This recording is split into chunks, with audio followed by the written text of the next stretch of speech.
Olá, bom dia, boa tarde, boa noite a todos que estão conosco em mais um Bíblia Sem Pressa. Nós vamos começar hoje a leitura da Palavra de Deus. Hoje vamos terminar o livro de Números. Esperamos que todos vocês estejam bem e que nós possamos chegar ao final dessa empreitada. Vamos hoje do capítulo 31 ao 36 de Números. Vamos orar? Pai, em nome de Jesus, nós queremos entregar em Tuas mãos, ó Pai, nossas vidas. Nós queremos, em nome de Jesus, te pedir espírito de revelação nessa hora, para que nós possamos entender aquilo que o Senhor tem a nos mostrar nesse dia.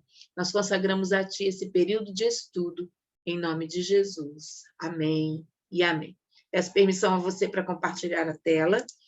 Então, vou compartilhar a tela com você, do estudo que estamos fazendo do livro de Números, né?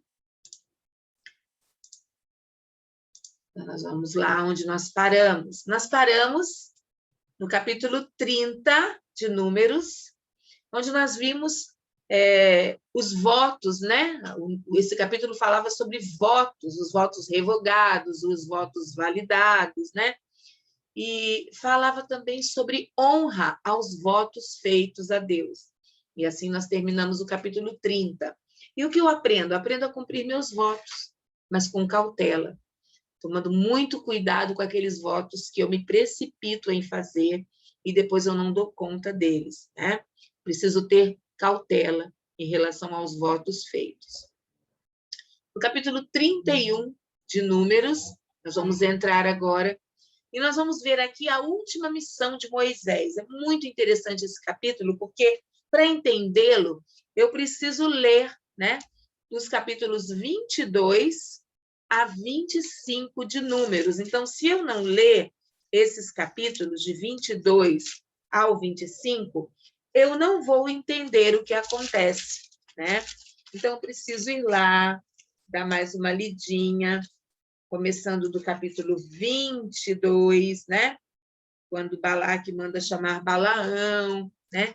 Tudo isso eram missões que Deus havia concedido a Moisés. Então, Moisés, por conta disso, né, por conta de tudo que aconteceu a partir do momento que Balaão, né, é convidado por Balaque a amaldiçoar o povo, eu preciso entender o que está acontecendo aí. O que era Midian na vida de Moisés? O que Midian, o que essa nação representava na vida de Moisés? Midian representava o trauma que Moisés sofreu por haver matado um egípcio e fugido para Midian. Deus precisava curar esse trauma. Então, no capítulo 31, nós vamos entender que Deus não poderia recolher Moisés antes de curar esse trauma. Esse episódio está descrito lá em Êxodo 2, do 11 até o capítulo 3, verso 22, quando Moisés foge do Egito porque matou um egípcio, né? Então, o resumo do capítulo 31. A vitória sobre os midianitas. Deus falou a Moisés que os israelitas se vingassem dos midianitas. Depois disso, ele morreria, né? E qual foi o combinado? De enviar 1.000 soldados de cada tribo, ou seja, 12.000 soldados ao todo. Eles mataram os 5 reis midianitas e mataram também a Balaão. Os israelitas pegaram as mulheres e crianças dos midianitas, as ovelhas, as cabras, os gados, os seus bens, né? E aí está um pequeno resumo. Vamos, então, detalhar mais um pouquinho esse capítulo 31. Lá no verso 6, nós lemos assim: Moisés os enviou à guerra, 1.000 de cada tribo, juntamente com Finéias, filho do sacerdote Eleazar, que levou consigo objetos do santuário e as cornetas para o toque de guerra. Nós estamos vendo aí que vai haver guerra. O sacerdote Eleazar, então, ele representava a força sacerdotal, já que ele estava no lugar do seu pai, Arão. Balaão também morreu nessa peleja. Nós lemos isso no verso 7 e 8. Lutaram, então, contra Midian, conforme o Senhor tinha ordenado a Moisés, e mataram todos os homens. Todos os homens. Entre os mortos estavam os 5 reis de Midian, Evi, Requem, Zur, Ur e Reba. Também mataram a espada Balaão, filho de Beor. Lembra dele lá, da mula que falou, né?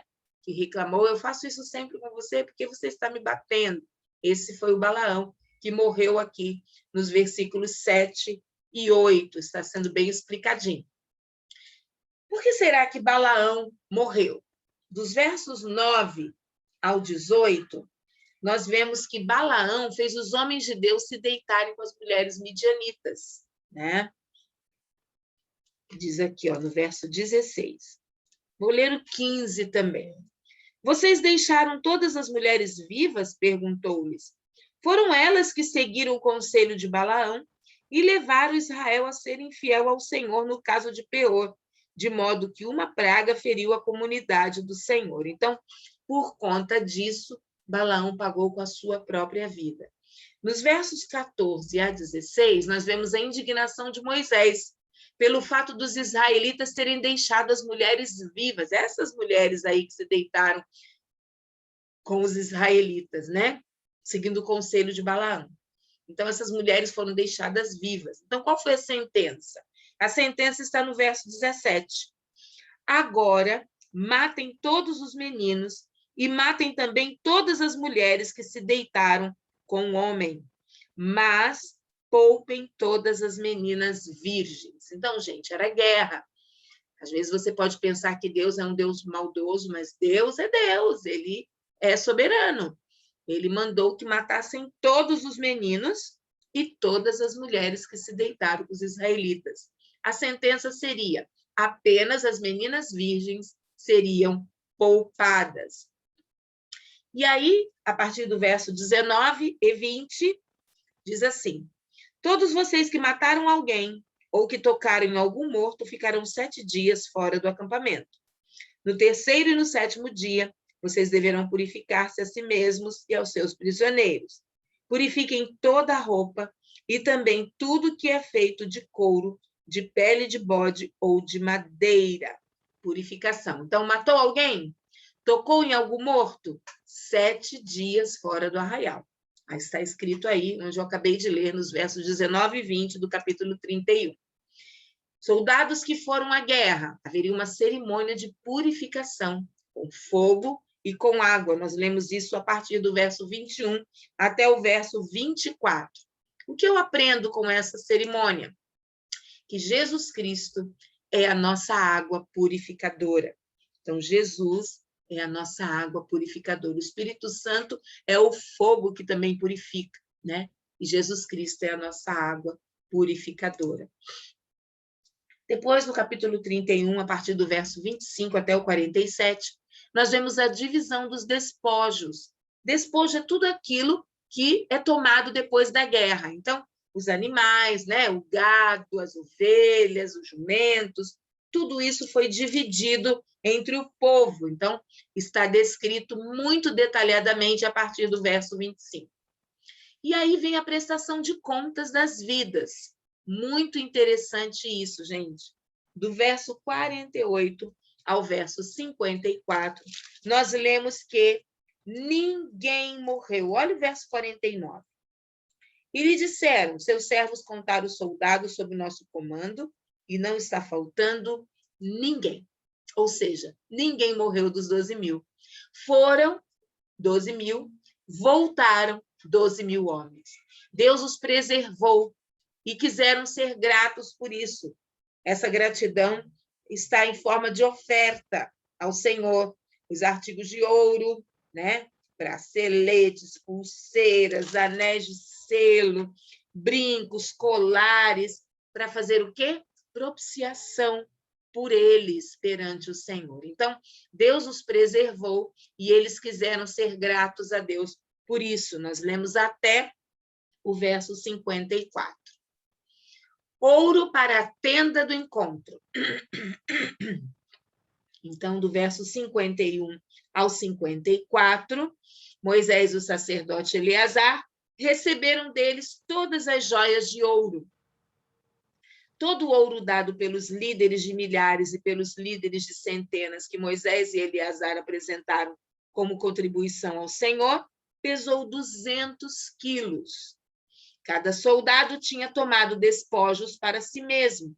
Moisés, o sacerdote Eleazar, receberam o ouro dado pelos líderes de milhares e pelos líderes de centenas e o levaram para a tenda do encontro como memorial, né? Para que o Senhor se lembrasse dos israelitas. Interessante, como se Deus esquecesse do seu povo. Deus não se esquece do seu povo, mas foi levado para a tenda do encontro como memorial daquele dia que Deus deu a vitória para o povo de Israel. A justiça de Deus é fiel e verdadeira. Essa a conclusão que eu tenho que chegar. Deus é um Deus de promessas. Deus é um Deus de alianças. Então, Deus prometeu, né, a Moisés que a última missão dele seria esquecer a vergonha da fuga. E, por conta disso, Moisés venceu Midian na vida dele, zerou essa página na vida de Moisés, né? A justiça de Deus é fiel e é verdadeira. Vamos, então, para o capítulo 32.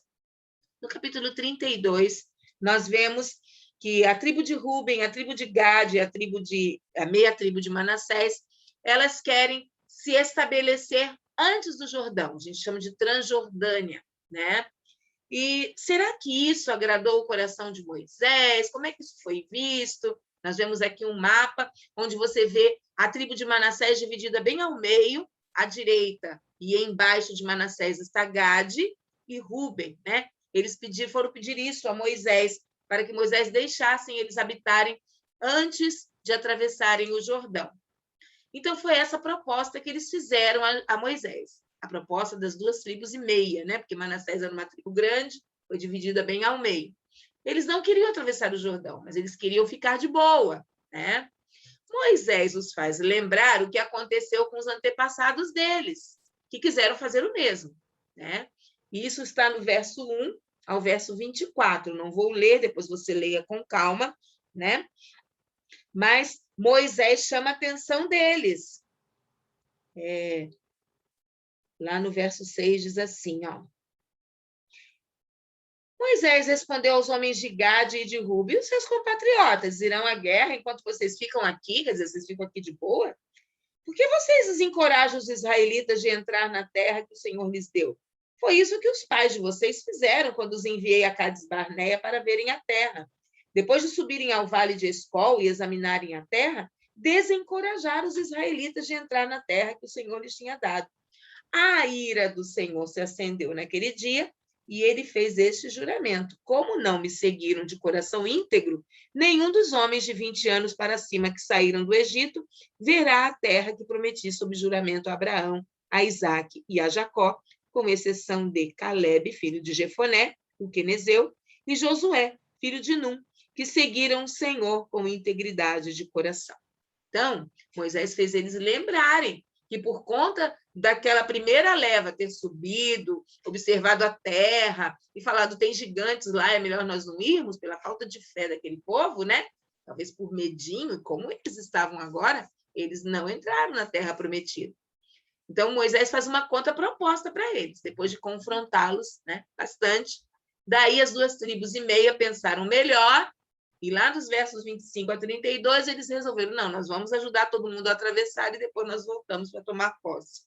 Portanto, o acordo foi feito e estas 2 tribos e meia receberam terras na Transjordânia, segundo os versos 33 a 42. Se você ler direitinho, você vai entender. Não sabemos se por medo, né? A palavra de Deus não revela, por falta de coragem, né? Medo, timidez, não sei, né? Mas eles não queriam atravessar o Jordão. Mesmo assim, Moisés deu um puxãozinho de orelhas nele e fizeram-nos pensarem, né? Fizeram as 2 tribos e meia pensarem aí. Moisés resolveu, então, gente, uma situação difícil, uma questão difícil. Afinal de contas, das 12 tribos, 2 tribos e meia se separariam, restando apenas 9 tribos e meia, né? Pós-Jordão. Então, 2 tribos e meia antes do Jordão e 9 tribos e meia depois do Jordão. Será que é fácil ser líder? Eu deixei um ponto de interrogação aí. Quando tem questões difíceis a serem resolvidas, será que o líder consegue resolver com facilidade ou ele sempre tem que buscar o Senhor? Moisés, com certeza, em toda a sua vida, sempre buscou o conselho da parte do Senhor, né? Entramos, então, no capítulo 33. E no capítulo, gente, que tem 49 versículos, nós vemos a trajetória desse povo do Egito às campinas de Moabe. Então, se você quiser saber, se você gosta de história, leia esse capítulo com mais afinco, com mais calma, e você vai ver de onde eles partiram, onde pararam, o que aconteceu, né? Todo o capítulo 33 é destinado à história do Egito até as campinas de Moabe, onde eles estão agora, né? Então, aí nesse capítulo nós vamos ver as normas de ocupação das tribos, as normas de distribuição das terras, a ordem para que era expulsar os inimigos. Qual era a ordem? Era expulsar todo mundo que viesse na frente deles, porque afinal de contas eles teriam que ocupar as terras. E eu coloquei aí bem grande um senão. O que será que iria acontecer se eles não expulsassem todos os inimigos? Nós vemos aqui, ó. Se, contudo, né? Vou ler a partir do verso 55, diz assim: se, contudo, vocês não expulsarem os habitantes da terra, aqueles que vocês permitirem ficar se tornarão farpas em seus olhos e espinhos em suas costas. Eles lhes causarão problemas na terra em que vocês irão morar. Então, farei a vocês o mesmo que planejo fazer a eles. Então, expulsem, eliminem, porque se vocês não fizerem isso, né? Já pensou, gente, você viver com farpa nos olhos? Ou seja, eles vão ser aquela pedra no sapato de vocês. Então, é melhor que vocês eliminem essas nações para não correrem risco. Mas nós que já lemos a Bíblia há algum tempo, né? Tem pessoas aqui que são iniciantes, nunca leram a Bíblia toda, mas vocês já podem imaginar pela história, né? Nós aqui buscamos espírito de revelação. Deus nos revela, mas pela história nós vimos o quanto Israel fez alianças erradas com outros povos. E isso foi realmente o que diz esse versículo: farpas nos olhos e espinhos nas costas. Ou seja, foi difícil para eles conviverem com a consequência de não observarem esse senão de Deus, né? Se eu destruo os ídolos, eu me apodero da terra. Isso me lembra muito Shemitah. Por quê? Nunca mais seremos os mesmos se aprendermos a respeitar os ciclos de Deus. Então, em tempos de Shemitah, principalmente em 6º ano, eu preciso eliminar da minha vida os inimigos. Eu preciso destruir os ídolos, não fazer como Israel fez, fazer aliança com ídolos, né? com inimigos errados, mas eu tenho que eliminar, eu tenho que identificar os cativeiros da minha vida. Falar, olha, isso é cativeiro, isso está na minha família há muito tempo.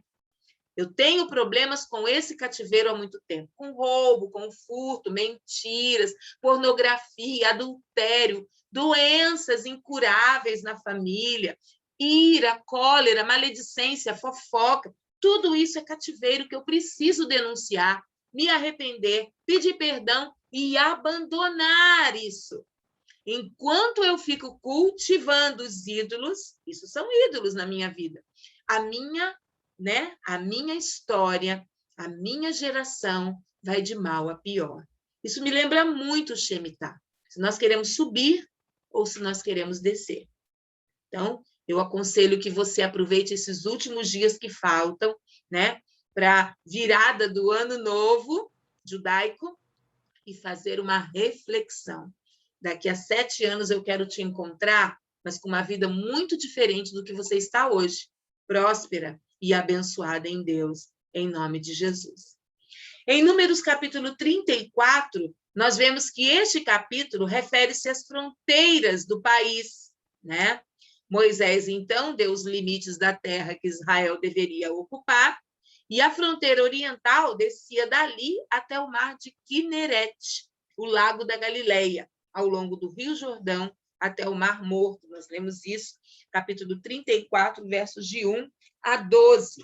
Então, embora Moisés soubesse que não viveria para entrar, ele deveria, né, estabelecer essas fronteiras, para que quando eles ocupassem, soubessem como ficaria cada tribo, né? E Moisés, sabendo também que não estaria junto com eles, ele determinou líderes. Olha, o Senhor disse a Moisés, diz lá no verso 16, estes são, verso 17 agora, estes são os nomes dos homens que deverão distribuir a terra a vocês como herança. O sacerdote Eleazar e Josué, filho de Num. Designem um líder de cada tribo para ajudar a distribuir a terra. Estes são os seus nomes. Então, o sacerdote Eleazar e Josué, filho de Num, eles seriam os líderes responsáveis pela divisão da terra. Mas eles não fariam isso sozinhos.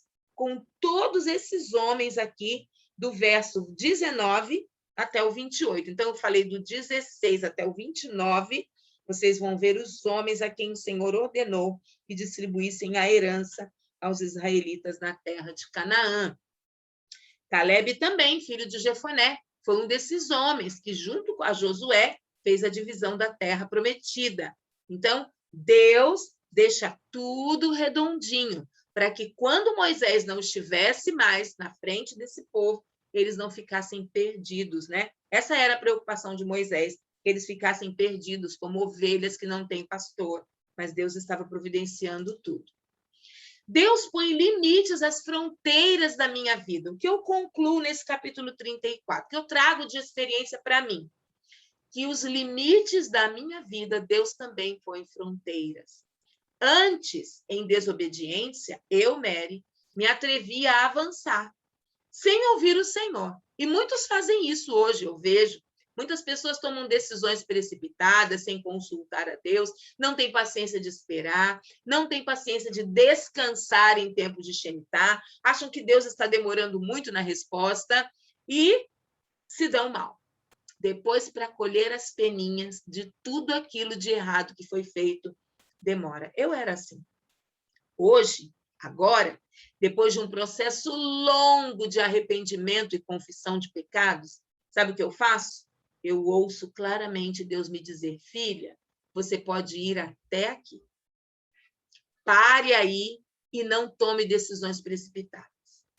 Então, hoje, aqui na presença de vocês, na presença do Senhor, na presença dos anjos e dos demônios, eu quero renovar a minha aliança com Deus, de ouvir sua voz através da sua palavra. Por isso que a Bíblia sem pressa é tão importante, é tão necessário nas vidas. Por quê? Porque nós, aqui, ouvindo a palavra do Senhor, nós fazemos uma aliança com Ele.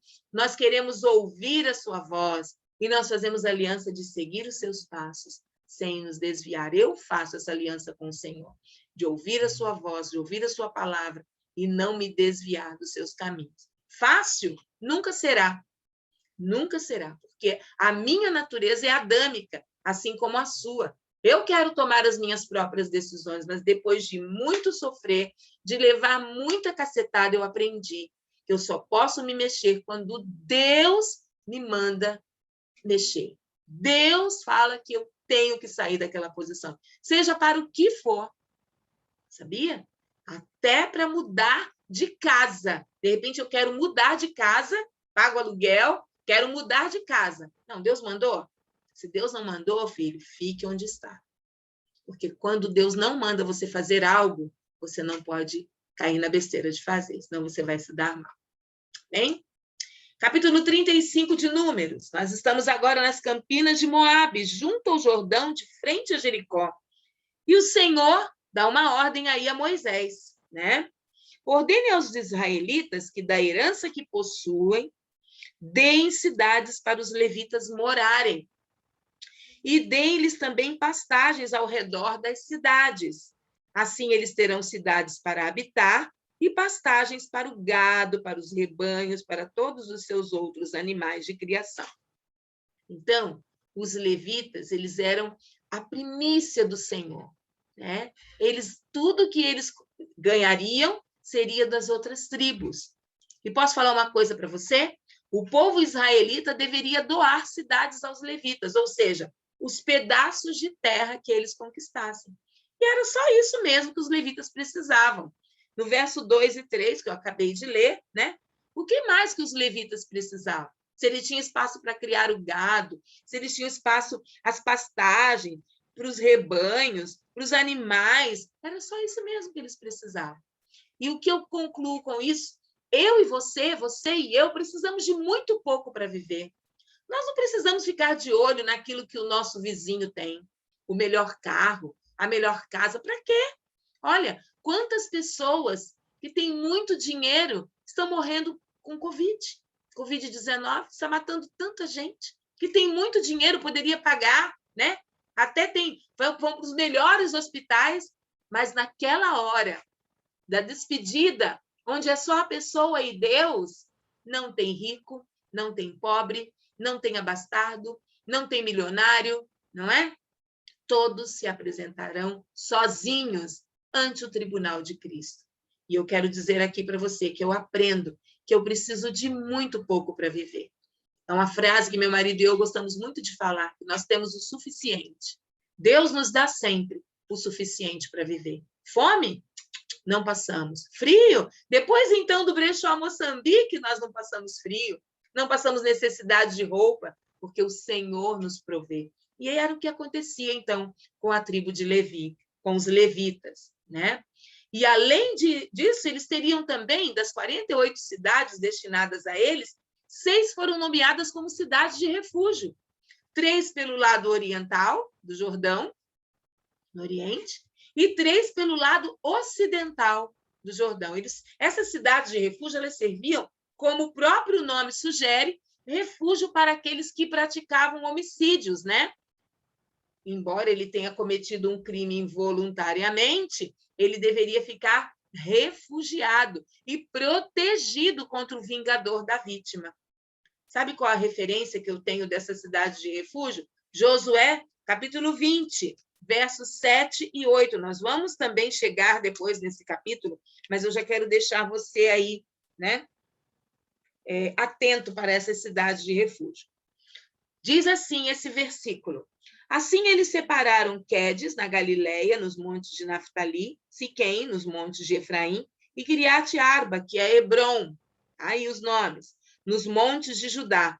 No lado leste do Jordão, perto de Jericó, designaram Bezer, aí o nome, no Planalto, desértico da tribo de Ruben, Ramote, em Gileade, na tribo de Gade, e Golã, em Bazã, na tribo de Manassés. Então, as cidades estão aí determinadas e elas são citadas em Números, mas também elas são citadas em Josué, capítulo 20, versos 7 e 8. E nós vemos essas cidades de refúgio do versículo 9 ao versículo 32. Para lá fugiam as pessoas que tinham cometido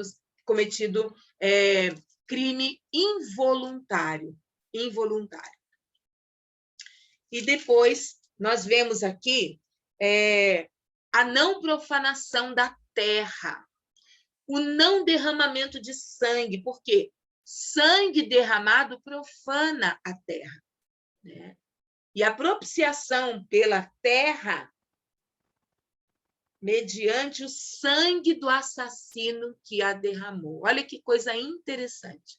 Sabe como seria a propiciação pela terra? Quando o sangue do assassino fosse derramado ali. Então, eu concluo que Jesus, ao derramar o seu sangue, ele se tornou um assassino pelos meus pecados. Eu merecia aquela cruz, mas Jesus se tornou assassino por mim. Deus ama Israel e ele habita no meio do seu povo.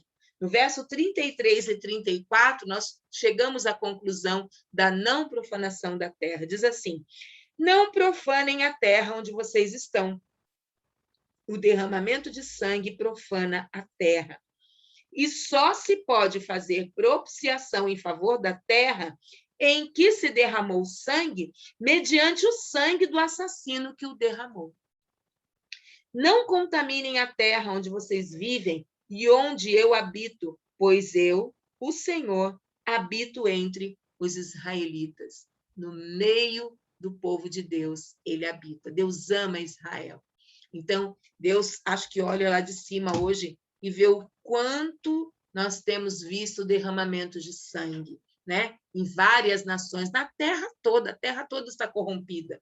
Então, isso talvez explique a você o porquê, né, do Covid, porquê dessa pandemia, parar a terra um pouco para a gente pensar como temos ofendido o coração de Deus. Mesmo assim, Deus nos ama e nos dá o escape através da vacina, através do arrependimento. Temos aí o Shemitah chegando e nós ainda podemos correr para os braços do Senhor, pedindo perdão, arrependidos. Meu Pai, como a terra está profanada. E nós só podemos clamar, tem misericórdia de nós, Pai, em nome de Jesus Cristo. Peça perdão por tanto derramamento de sangue. Ah, não sou eu que mato, mas você está na terra.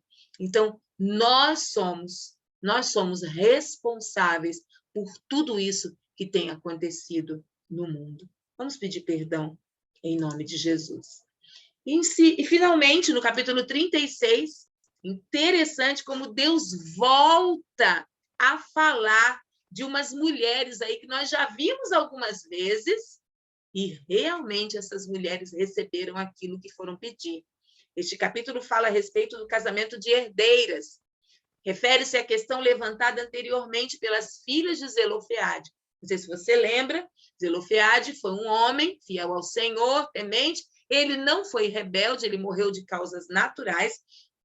E suas filhas foram lá pedir terras para elas. Será que elas vão receber?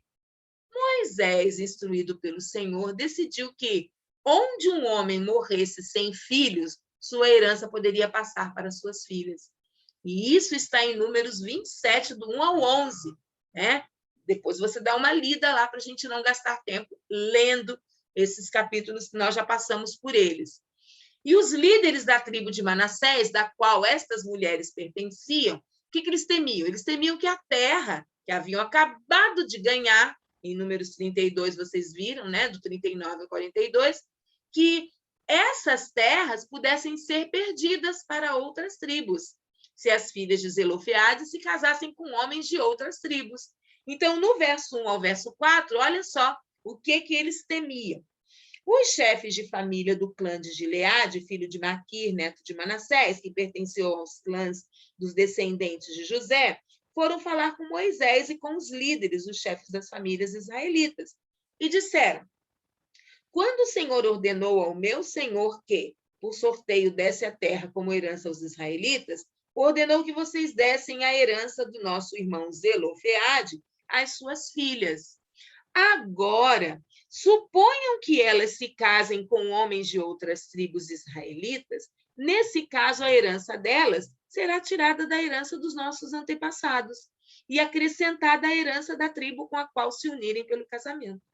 Quando chegar o ano do jubileu para os israelitas, a herança delas será acrescentada à da tribo com a qual se unirem pelo casamento, e a propriedade delas será tirada da herança da tribo de nossos antepassados.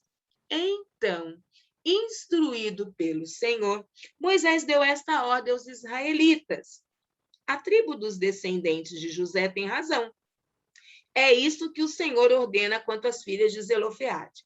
Elas poderão casar-se, né? Elas poderão casar-se com quem lhes agradar, contanto que se casem dentro do clã da tribo de seu pai.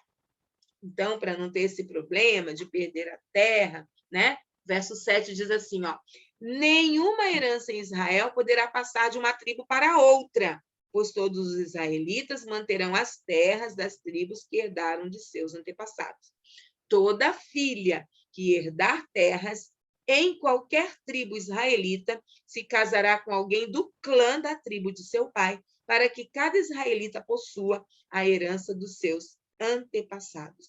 Nenhuma herança poderá passar de uma tribo para outra, pois cada tribo israelita deverá manter as terras que herdou.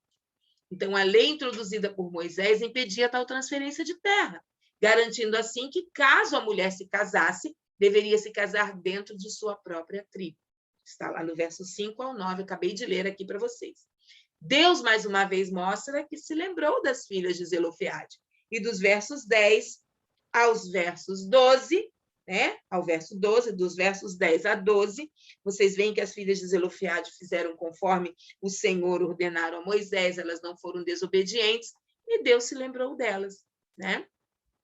O resumo do livro de Números está lá no verso 13. Quando nós chegamos ao final do capítulo do livro de Números, nós resumimos num versículo todo esse livro que diz assim: são esses os mandamentos e as ordenanças que o Senhor deu aos israelitas por intermédio de Moisés nas campinas de Moabe, junto ao Jordão, frente a Jericó. Então, esse livro escrito no deserto trouxe muitas lições para nós, né? Principal lição que eu quero tirar para a minha vida e compartilhar com você: Deus nunca esquece a mulher. Jesus sempre valorizou a mulher.